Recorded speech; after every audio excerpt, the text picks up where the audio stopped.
Hello, my friends. Welcome back to another episode of the Find a Way podcast with Dusty.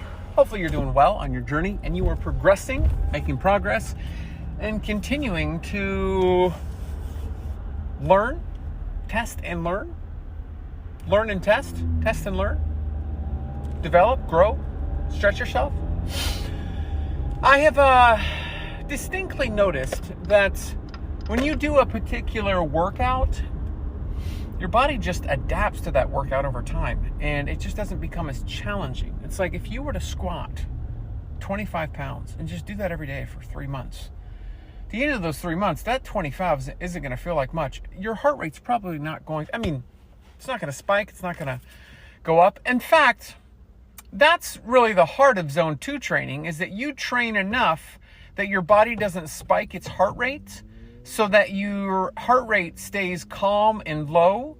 So when you come to a larger race or a larger whatever you're trying to do, because it's trained to not spike, you're going to be a lot more successful. So this is really kind of centered around challenging yourself beyond what you're used to. And we can speak directly for working out. Like, you need to challenge yourself and pick something that isn't just what you always do, but something that will challenge you to stretch, grow, test, learn. But also in regards to nutrition. There's not really like an adaptation that your body makes. Like, oh, I'm adapted to your eating habits, so I'm not going to, you're not going to lose weight because you're adapted to that particular,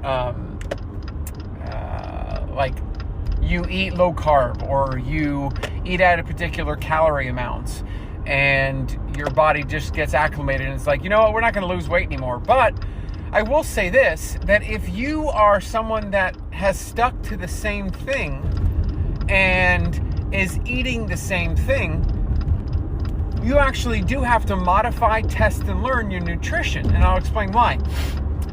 If you are used to eating a particular breakfast, particular snack, particular lunch, a post-lunch snack and dinner, and you regularly have 2,200 calories, and you are maintaining your weight. So mind you, maybe you want to lose 100 pounds, and you are maintaining your weight. You're not gaining any weight, you're not losing any weight, but you're still 100 pounds overweight and you want to lose weight.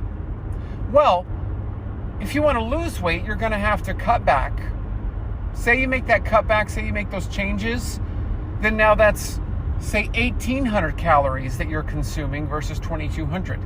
Now, your body burns more the more you weigh.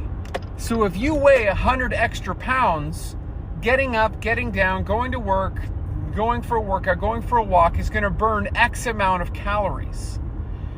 And so when you lose weight, how you're always used to eating nutritionally, how you're always used to things being the way they are not going to be like that when you get to your goal weight of 100 pounds. That's actually going to be significantly different. And I've talked about before how you constantly need to update your numbers or pull in regards to a better calculator of what you should be having right now. I would dare say every 6 weeks, and I've talked about the 6-week rotation, every 6 weeks you should be putting your current weights, your current activity level, and your particulars. You have a stationary job, do you have an active job, whatever it is, put that in and see what the calorie range is to continue to lose the weight that you want to lose. That every 6 weeks is really going to be able to tell you, hey, these past 6 weeks I've just walked. I've had an injury, I've only done this, I've only done that, so I've only done this particular amount, or I plan on doing this much in the next 6 weeks.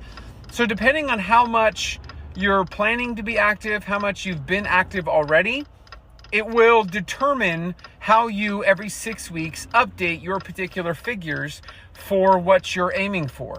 So it is nutritionally going to change, and you could get comfortable eating 2,200 calories But you have to challenge yourself to continue to lose weight by changing that, not the accustomation, but like what you're accustomed to. Like you're accustomed to eating a certain way. Well, that's going to have to change.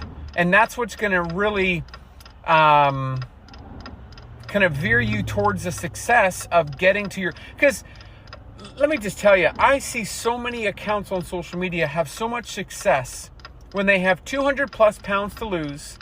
Do you know how many accounts I see be successful with the first 100 pounds, but the last 100 is 2 or 3 times more difficult? And it's where the struggles start coming in to where I'm really struggling with being consistent. It's like there's that white knuckling in that grit of getting through the first 100 pounds, but that final 100 pounds is always this huge mountain that so many struggle with. Well, what's going to stand you out amongst the others is being able to make the appropriate changes and not get used to being comfortable. That's what a lot of this journey is just constantly being in a position of being uncomfortable, knowing that the uncomfort of being overweight, the uncomfort of not being able to do certain things, the uncomfort of not fitting in the clothes that you want to fit in, the uncomfort that comes from being obese, you combat that with the comfort of maintaining your health. And this is where, really, if we could drift into the mental side of this is the real peak of the challenge mentally. Is mentally we want to feel safe. Mentally we want to feel secure. Mentally we want to go to a place where we feel good. Dopamine. That dopamine hit, that dopamine release, it is centered and grounded in our mental health and that what feels good. Why do folks dive into particular addictions? And we're not just talking about food, but whatever that draw is. You could be addicted to gambling. You could be addicted to social media, to your device. You could be addicted to gaming. You could be addicted to food. There's a number of things that releases that dopamine hit. Now, this is where you become a cut above the rest. As you go into this whole thing thinking, I'm going to have to be mentally tough, and that everybody is going to go left, but I'm going to have to go right with the way I think and the way I process and the way I handle this health journey. And you're going to have to, at times, go it alone. There's going to be friends and family around you that aren't on the plan that you're on, that don't want to do what you're doing, but you're still going to have to go for that walk. Go to that gym. Eat the way you need to eat. And it's a very lonely road, and it's a depriving of that dopamine. But what's the other side of it?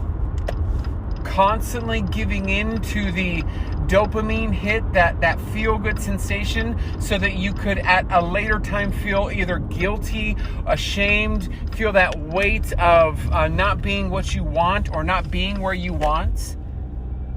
It's that discipline to say, I'm not going to feel good about doing this right now, but I am going to feel good later that I did it. Versus, I'm going to feel real good right now doing this. And I'm going to really splurge and let my desires just take over in this moment. To then it's really come back to, to bite you. That sinking, guilty, oh man, feeling is the worst. And how many examples do we have on social media? How many times have I shared and kind of gone over my journey and how many journeys have you seen where it is that satisfaction instantly that combats itself with the prolonged satisfaction that you would get by abstaining or being disciplined against it. It's just, that's the battle. Is mentally just really positioning yourself to get through that. So It's encouragement to challenge yourself, continually, push the needle, press on, press forward, and continue to find a way, my friends. Continue to find a way. Thanks for tuning in to this particular episode. And that's it. That's all. Talk to you soon.